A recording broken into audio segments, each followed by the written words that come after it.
सलाम दो वड़कम केम छो सारू छे घनश्याम नाम मारो छे। फिर से एक बार अच्छी सी एक मोटिवेशनल स्टोरी के साथ जीवन में आगे बढ़ने की डोरी के साथ। कहानियां हमको कुछ न कुछ सिखाती है और इस कहानी में आपको मिलेगा सीखना कि आप अगर कोई भी आदत, अगर झूठ मूठ की आदत भी आपने डाल ली तो आपको अच्छी आदत हमेशा फायदा पहुंचाएगी। आइए समझते हैं कैसे। एक राज्य था, राज्य में राजा अपनी प्रजा को बहुत प्यार करता था। इतना प्यार करता था कि प्रजा पर कुछ भी आन पड़े तो राजा तुरंत उस पर एक्शन लेता था। प्रजा बहुत खुश थी, राजा भी बहुत खुश था, सब मजे से जी रहे थे। पर कुछ दिनों से चोरियां होना शुरू हो गई थी और ये चोरी की वजह से प्रजा में थोड़ी सी घबराहट फैलने लगी थी और इसी के कारण राजा ने एक्शन लेना शुरू किया कि मेरे राज्य में जो चोरी होने लगी है, जो भी चोर पकड़ा जाएगा उसको सीधा मृत्यु दंड दे दिया जाएगा। ये बात पूरे राज्य में फैल गई थी और राजा ने इतनी पहरेदारी लगा दी थी कि चोरी करना मुमकिन नहीं, नामुमकिन हो चुका था। यानी कई दिनों से राज्य में सन्नाटा जो था वो अच्छाई में फैल गया था। अब लोग सुकून से जीने लगे थे और चोरियां भी कम होने लगी थी। बात राज्य के लिए तो अच्छी थी, पर राज्य में कुछ चोर भी थे और उसमें से एक चोर ने सोचा कि अगर मृत्यु दंड से भी मरना है और वैसे ही भूखे मरना है तो आज मैं चोरी करने जाऊंगा, भले ही पकड़ा जाऊं। तो वो चोर ठान लेता है और चोरी करने के लिए जैसे रात को जाता है और चोरी करने की शुरुआत करता है, उसी टाइम पे कुछ आवाज होने लगती है और सब जाग जाते हैं और चोर चोर चिल्लाने लगते हैं। चोर को पता चल जाता है कि मैं पकड़ा जाने वाला हूं, वहां से भाग लेता है। पर सिपाही इतने पहरेदार थे तो किसी सिपाही ने उसे देख लिया और उसका पीछा करने लगे। अब चोर आगे आगे, सिपाही पीछे पीछे।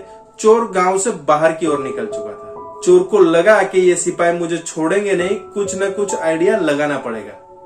तो जैसे ही चोर फटाफट भागते भागते एक नदी किनारे आ गया, वहां उसने एक बबूल का पेड़ देखा और वहां पे बगलों का पंख गिरे हुए देखे तो उसने अपने कपड़े निकाले और नदी में फेंक दिए और बबूल के पेड़ के नीचे साधना करते हुए मुनि की तरह बैठ गया और बगले का पंख उसने तिलक की तरह लगा लिया। अब सुबह तक कोई आया नहीं, सिपाही ढूंढने लगे, सबको मिला नहीं चोर। तब सुबह जब सिपाही आके ये साधु जैसे वेश में बैठा हुआ चोर था उसे पूछा कि आपने गुरुजी, आपने साधु जी किसी चोर को यहाँ से जाते हुए देखा?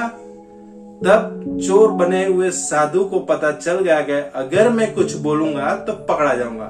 तो वो मौन मुनि बाबा की एक्टिंग करने लगा और वही एक्टिंग पे वहां पे बैठा रहा। सिपाही को थोड़ा डाउट तो हुआ कि ये चोर ही लग रहा है, पर वो साधु है, इसके लिए उस पे कुछ कर नहीं सकते थे। उसने कुछ नहीं कहा और सोचा कि चलो कोई बात नहीं, नहीं मिल रहा है। पर सिपाही ने वो साधु पे पूरा नजरिया जमा के बैठ गए। ये बात चोर को भी पता चल गई कि सिपाही मेरा ध्यान रख रहा है। अब चोर की सोच में ये तो आ चुका था कि अगर मैं यहाँ से पकड़ा गया तो मरना तय है। तो उसने वह साधु का, मौन का और साधना का ढोंग जारी रखा। एक दिन हुआ, 2 दिन हुआ, 3 दिन हुआ, 4 दिन हुआ। चोर भूखे एकदम वहां पे बैठा रहा, साधना करता रहा और ये सिपाही को कुछ लगा कि नहीं, ये सच में एक मुनि बाबा है और सच में भूखे प्यासे यहाँ पे साधना कर रहे हैं। वो गांव में गया, ये बात फैल गई कि कोई बाबा आया हुआ है, भूखे प्यासे साधना कर रहा है। और फिर तो क्या होना था, सब प्रजा जो मुनि की दर्शन करने के लिए आने लगे। वह मुनि की दर्शन करने के लिए आने लगे, सब उसके पांव छूने लगे, सब उसको सेवा करने लगे, सब उसको कुछ ना कुछ गिफ्ट देने लगे।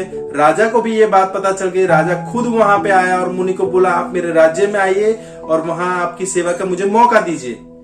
चोर सोचने लगा कि यार ये क्या हो रहा है मेरे पास। अगर साधु की एक्टिंग करने से ही मुझे इतना फायदा हो रहा है तो सच में मैं अगर साधु जैसा बर्ताव करूं और सच में मैं साधु बन जाऊं तो कितने सारे फायदे हो सकते हैं। वो राजा के पास जाता है, वहां पे साधु जैसा बर्ताव करता है और धीरे धीरे अपने आप को परिवर्तन करता है और सही में वो संत बन जाता है। तो यानी दोस्तों बहुत ही सीखने वाली बात है। अगर आप कोई शिद्दत से काम करना चाहो तो वो चाह को एक्टिंग में अपने आप बसा लो। यानी अगर आपको कुछ बनना है, पुलिस इंस्पेक्टर या किसी कोई अफसर बनना है, तो वो एक्टिंग करने लगो, तुम्हें वो जज्बे से जीने लगो, भले ही तुम बने हो या ना बने हो।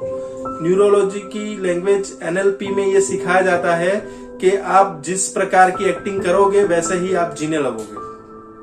तो यही ये स्टोरी भी हमको सिखाती है कि अच्छी आदतों की एक्टिंग भी अगर आप करोगे तो वो आदत आप में लगनी ही लगनी है, और वो अच्छी आदतों की वजह से आप ऊंचाइयों तक पहुंचोगे। आशा रखता हूं कि आप जरूर कुछ सीखे होंगे।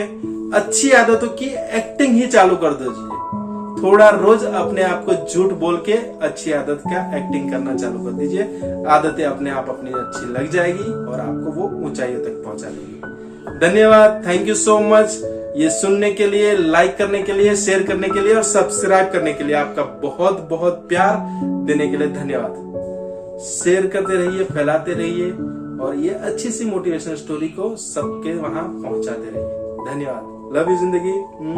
Take care. Thank you.